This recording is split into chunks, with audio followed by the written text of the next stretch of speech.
Drug legalization has been a topic of heated debate in numerous countries. The discussion often revolves around the potential benefits and drawbacks of legalizing or decriminalizing certain drugs, such as marijuana and psychedelics. This issue touches upon public health, personal freedom, racial justice, and criminal justice. Let's explore each of these aspects in detail this week. In this first segment, we'll establish the difference between drug legalization and decriminalization. When drug use and possession are decriminalized, criminal charges are not applied. Decriminalization may replace criminal penalties with civil penalties. This could include referral to an education or treatment program or a fine. Civil cases do not have to go through the court system and may be dealt with by tribunals, while records may be kept by a tribunal. These are not criminal records and will not affect employment, housing, or travel opportunities. The key difference to a criminal model is that in a decriminalized model, where penalties still apply for use and possession of drugs, they are no longer criminal charge and therefore do not carry the weight and impact of jail time and a criminal record. Decriminalization is not legalization. If drug possession and personal use are decriminalized, it is still illegal to possess and use drugs. In many countries, selling and manufacturing drugs still carry criminal penalties, even if use and possession is decriminalized. Put simply, if a drug or drug use is decriminalized, people are not criminalized for personal use. The rationale behind decriminalization is to treat drug use and dependence as a health and social issue, not a criminal justice or moral issue.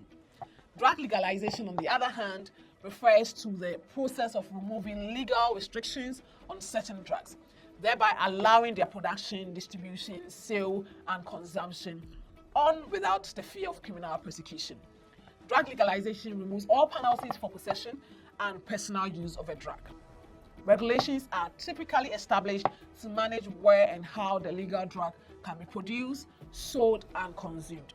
Criminal or civil penalties may apply if production, sale, or consumption occur outside of regulations. An example of a legalized drug is alcohol. The health benefits and risks associated with decriminalized or legalized drugs vary, depending on the specific drug and its context. Decriminalization or legalization can lead to reduced criminalization of drug users, which in turn can help reduce stigma and encourage people with substance use disorders to seek treatment without fear of legal consequences. This approach may improve overall mental health and reduce social isolation among affected individuals. In addition, legalizing drugs can potentially allow for a more structured and regulated system, which may provide better access to treatment and support services for individuals with substance use disorders. This can lead to improved health outcomes and a decrease in drug-related harms. Many researchers and studies have explored the potential therapeutic effect of certain drugs like psilocybin, found in magic mushrooms, and LSD in helping people cope with mental health conditions, particularly post-traumatic stress disorder and treatment-resistant depression. Psilocybin and LSD have been studied in clinical trials and have shown promising results in providing relief to individuals suffering from anxiety, depression, and PTSD.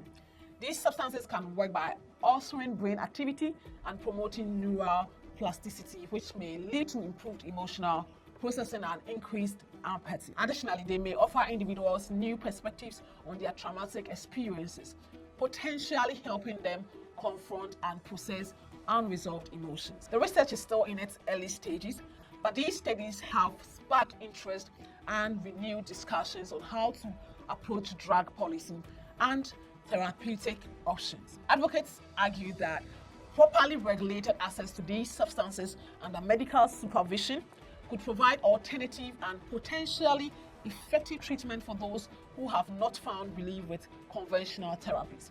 Ayahuasca is another traditional psychedelic brew that has gained attention for its potential therapeutic effects. It contains DMT and is traditionally used by indigenous communities in South America for spiritual and healing purposes. Some studies have explored its potential benefits in treating depression, addiction, and trauma-related conditions. However, it's essential to note that ayahuasca should be approached with caution due to its strong effect and potential risk, especially when used inappropriately or without proper guidance. Legalization can also enable government regulation, ensuring that drugs meet certain quality standards and are not contaminated or laced with harmful substances.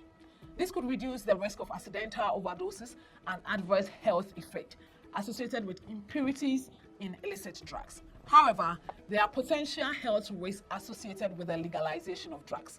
The major argument against drug legalization is a possible increase in drug use and addiction.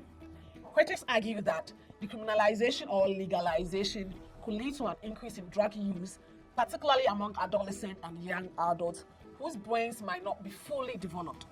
They are of the view that removing legal barriers may normalize drug use, leading to higher rate of consumption and thereby increasing the risk of addiction and dependence.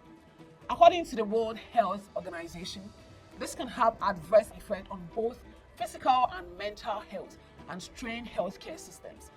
Legalization could potentially lead to an increase in drug-related accidents, impaired driving incidents, and associated public health and safety concerns. This could necessitate increased healthcare resources and measures to address these issues effectively. It's important to recognize that drug policies are complex and the health effect can be influenced by various factors such as the specific drug, the degree of decriminalization or legalization, the implementation of harm reduction measures, and the presence of appropriate regulations and public health interventions.